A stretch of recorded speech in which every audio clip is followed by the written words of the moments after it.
Princess? Yep, I'm still here.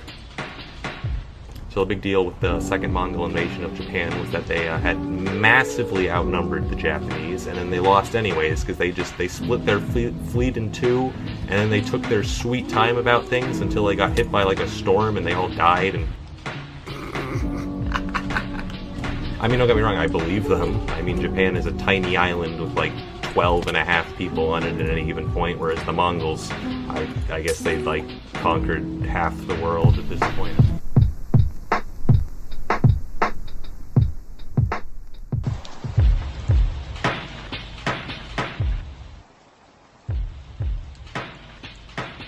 How do you, okay, do you at least know how many Mongols there were? It's like, oh yeah, sure, we got that. There were 2 million, or maybe less than 200,000. We're honestly not sure.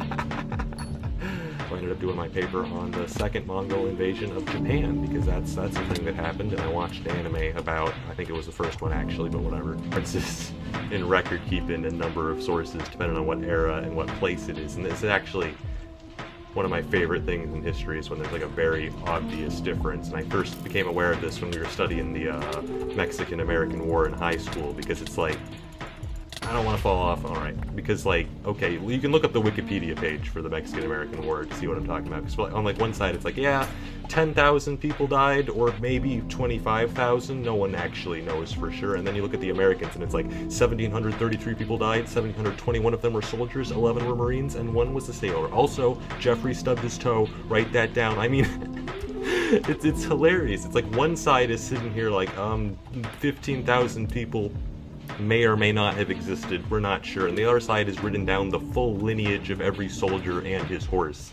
It's just, you know, at least, that's a historian flexing on us from the past, okay? Like 150 years ago, some historian is like, I'm gonna flex on the future so hard when they see these numbers. So basically I was